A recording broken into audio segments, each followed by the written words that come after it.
નમસ્તે વિદ્યાર્થી મિત્રો, આજે આપણે ધોરણ 4 વિષય ગુજરાતી પાઠ નંબર છે 12. કયો પાઠ છે? બાળ નરેન્દ્ર. બાળ નરેન્દ્રનો પાઠ છે. આ પાઠના લેખક છે કનૈયાલાલ ભટ્ટ. હવે તારકના ઘરના આંગણામાં તારક અને નરેન્દ્ર રમે છે. સૌપ્રથમ બાળ નરેન્દ્ર પાઠની આપણે શરૂઆત કરીએ, તો તમે બધા ધ્યાનથી સાંભળો. આ પાઠના લેખક કોણ છે? કનૈયાલાલ ભટ્ટ. તારકના ઘરના આંગણાના તારક અને નરેન્દ્ર રમે છે. તારકના ઘરના આંગણામાં તારક અને નરેન્દ્ર રમે છે. આ બંને બાળકો છે તારક અને નરેન્દ્ર. કોના આંગણામાં રમે છે? તો કે તારકના આંગણામાં. તારક નામનો છોકરો છે અને નરેન્દ્ર નામનો છોકરો છે. એમ બે છોકરા છે, તારક અને નરેન્દ્ર. નરેન્દ્ર બોલે છે, તારા ફળિયાનું આ ઝાડ મને ખૂબ જ ગમે છે. તારકને કહે છે કે તારા ફળિયાનું આ ઝાડ મને ખૂબ જ ગમે છે. તારક, ચાલ આપણે ત્યાં રમીએ. પછી તારક બોલે છે, ઝાડ તો મને પણ બહુ જ ગમે છે, પણ દાદાજી કહેતા હતા કે વૃક્ષો હવાને સ્વચ્છ રાખે છે. નરેન્દ્ર શું કહે છે? તારકે એવું આપ્યું કે ઝાડ તો મને પણ બહુ ગમે છે, પણ દાદાજી કહેતા હતા કે વૃક્ષો આપણને હવાને સ્વચ્છ રાખે છે. નરેન્દ્ર બોલે, એકદમ સાચી વાત છે. વૃક્ષો વરસાદ લાવવામાં પણ મદદરૂપ થાય છે અને પંખીઓને આશ્રય પણ આપે છે. વૃક્ષો આપણને શું આપે? વરસાદ પણ આપે છે અને પંખીઓ તેનો માળો બનાવીને વૃક્ષમાં રહેતા હોય છે, એનો આશ્રય પણ આપે છે. ત્યારબાદ તારક, અને આ વૃક્ષો તડકામાં છાયો પણ આપે છે. જ્યારે નરેન્દ્રે કહ્યું કે વરસાદ આપે છે વૃક્ષો આપણને અને પંખીઓનો આશ્રય પણ આપે છે, અને તારક કહે છે હા, અને આ વૃક્ષો તડકામાં છાંયો પણ આપે છે. વૃક્ષો આપણને જો છાંયો પણ આપે છે. નરેન્દ્ર, તારક, તું ક્યારે વૃક્ષ ઉપર ચડ્યો? નરેન્દ્ર તારકને પૂછે છે, તારક, તું ક્યારે આ વૃક્ષ ઉપર ચડ્યો છે? તારક, ના હો, મને બીક લાગે છે. નરેન્દ્ર એને પૂછે છે કે તું ક્યારે આ ઝાડ ઉપર ચડ્યો છો? તો તારક, ના, કે મને તો બીક લાગે છે, હું આ ઝાડ ઉપર ચડ્યો નથી. અરે એમાં ડરવાનું શું? નરેન્દ્ર બોલે છે, અરે એમાં ડરવાનું શું? જો હું આ વૃક્ષ ઉપર ચડું છું. નરેન્દ્ર વૃક્ષના થડ પાસે જઈ ઉપર ચડવા લાગે છે. તારક નીચે ઊભા રહીને જુએ છે. આવું કહી નરેન્દ્ર વૃક્ષ ઉપર ચડે છે અને તારક નીચે ઊભો રહીને જુએ છે. થોડી વારમાં નરેન્દ્ર વૃક્ષ ઉપર ચડી જાય છે અને ડાળે હિંચકા ખાય છે. આવી જા તારક, મજા આવશે હિંચકા ખાવાની. તે હિંચકા ખાતો ખાતો નરેન્દ્ર તારકને કહે છે કે આવી જા તારક, મજા આવશે હિંચકા ખાવાની. પણ તારક ના કહે છે, પણ મને બીક લાગે છે નરેન્દ્ર. તારક શું કહે છે? પણ મને બીક લાગે છે નરેન્દ્ર. નરેન્દ્ર બોલે છે, એમાં તે વળી શું પીવાનું? મારી માતા શું કહે છે ખબર છે? જીવનમાં નીડર બનો. શું બનવાનું? જીવનમાં નીડર બનો. એવું નરેન્દ્ર કહે છે કે મારી માતા કહે છે કે હંમેશા જીવનમાં નીડર બનવાનું, ડરવાનું નહીં. તારક, સાચી વાત છે તારી, ચાલ ત્યારે હું પણ ઉપર ચડું. આ સાંભળીને શું તારક કહે છે કે સાચી વાત છે, ચાલ હું પણ ઉપર ચડું. તારક વૃક્ષ ઉપર ચડવાનો પ્રયાસ કરે છે. એટલામાં તારકના દાદા આવી જાય છે અને દાદા બોલે છે, અરે શું કરે છે તારક? ઝાડ પર ચડે છે, પડી જઈશ. તારક કહે છે, નહીં પડું દાદાજી, જુઓ મારા ભાઈબંધ નરેન્દ્ર ઉપર ચડીને હિંચકા ખાય છે. દાદાજી હું નહીં પડું, કેમ કે મારો ભાઈબંધ નરેન્દ્ર પણ ઉપર હિંચકા ખાય છે. દાદા: નરેન્દ્ર? હા, પેલો તોફાની ને? એવું દાદા કહે છે. નરેન્દ્ર? હા, પેલો તોફાની ને? દત્તબાબુનો દીકરો ને? તું વળી એના રવાડે ક્યાં ચડ્યો? નરેન્દ્રના પિતાનું નામ શું છે? દત્તબાબુનો દીકરો.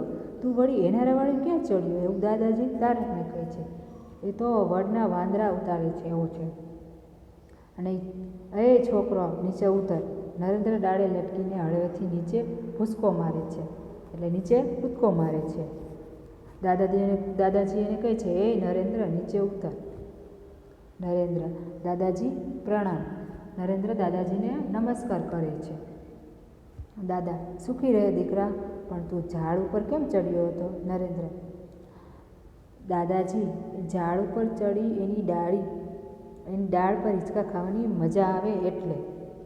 દાદાજી એને કીધું કે તું ઝાડ ઉપર કેમ ચડ્યો હતો? તો નરેન્દ્ર કહે કે મને તો ડાળ પર હિંચકા ખાવાની મજા આવે છે એટલે હું ચડ્યો હતો.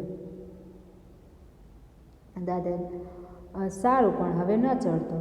નરેન્દ્ર પાછું દાદાજી એમ કહેશ તો હવે ન ચડતો. નરેન્દ્ર પૂછે છે, કેમ દાદાજી?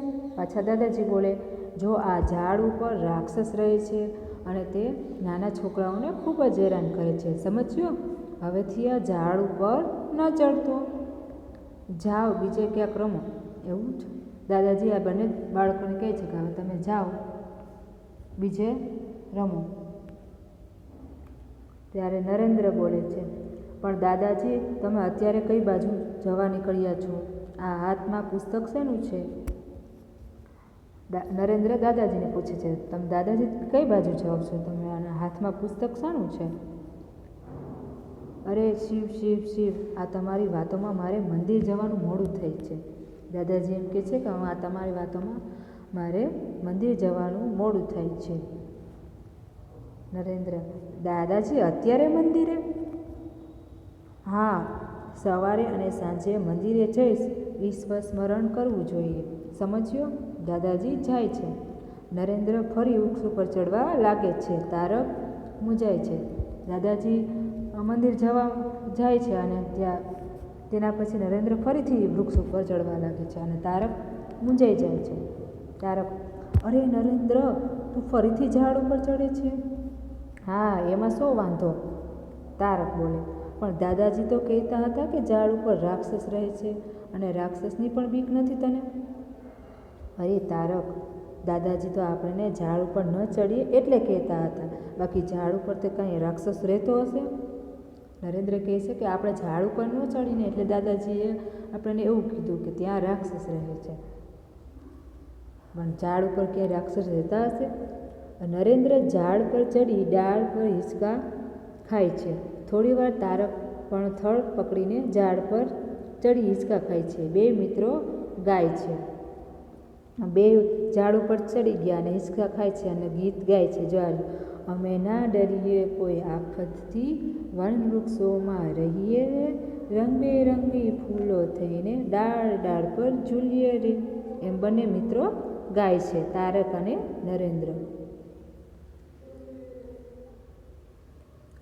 નરેન્દ્ર એની માના ખોળામાં માથું રાખીને સૂતો છે. એની મા ભુવનેશ્વરી દેવી. શું છે નરેન્દ્રની માતાનું નામ? ભુવનેશ્વરી. યાદ રાખજો. નરેન્દ્ર એની માના ખોળામાં માથું રાખીને સૂતો છે. એની મા ભુવનેશ્વરી દેવી એના પુત્રને હનુમાનજીના પરાક્રમોની વિશે વાતો કરી રહી છે. માતા બોલે છે હવે,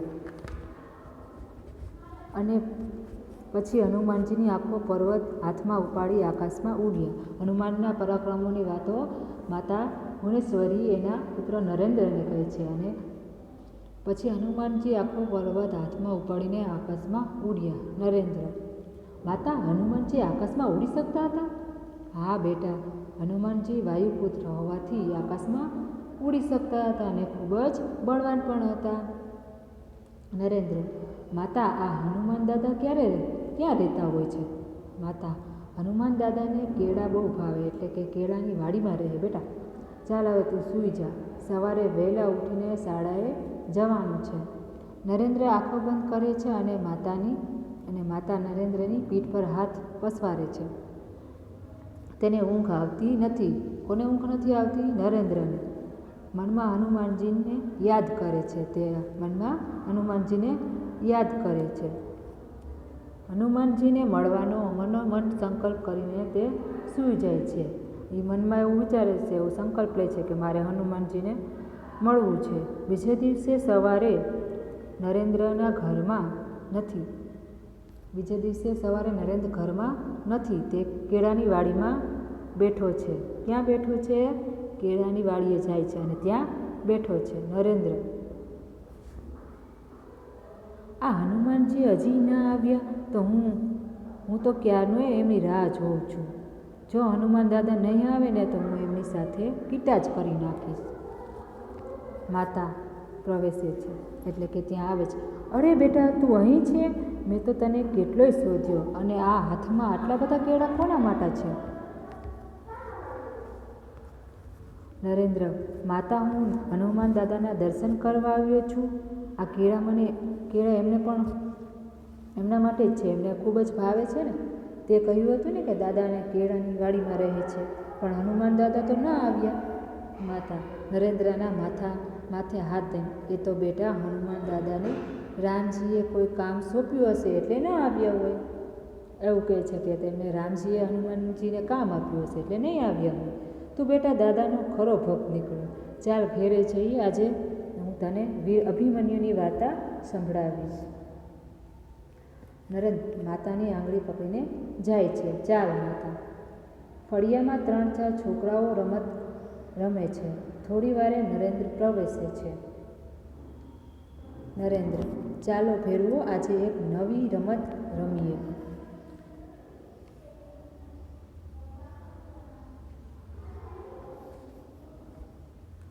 કઈ નવી રમત રમીએ નરેન્દ્ર? તારક એમ પૂછે છે કે આપણે કઈ નવી રમત રમવીશ નરેન્દ્ર?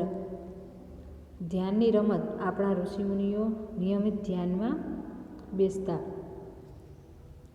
દધીચી.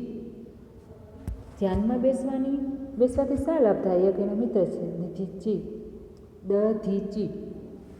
અટપટું નામ છે. ધ્યાનમાં બેસવાની શા લાભ થાય? નરેન્દ્ર બોલે છે, ધ્યાન કરવાથી મનને શાંતિ મળે, શરીરનો થાક દૂર થઈ જાય અને આપણા જેવા બાળકોને ઘણો ફાયદો છે. એકાગ્રતા અને યાદશક્તિ પણ વધે છે. તારક બોલે: નરેન, આ બધી તને કેવી રીતે ખબર પડી? દધીચી: કેમ ના પડે? એના ઘરે દરરોજ સંત મહાત્માઓ પધારે છે. એમની સંગતનું પરિણામ છે. તારક: હે નરેન્દ્ર, તારા પિતા દત્ત બાબુ પણ દરરોજ? હા, દરરોજ સવારે અને સાંજે ધ્યાનમાં બેસે છે. દધીચી બોલે છે: હા, ચાલો આપણે પણ ધ્યાનની રમત રમીએ. નરેન્દ્ર બંને મિત્રોને પદ્માસનમાં બેસતા શીખે છે. કયું? પદ્માસનમાં બેસે છે. પછી પોતે પણ પદ્માસનમાં બેસી ઓમકાર બોલે છે. બીજા મિત્રો પણ ઓમકાર બોલે છે.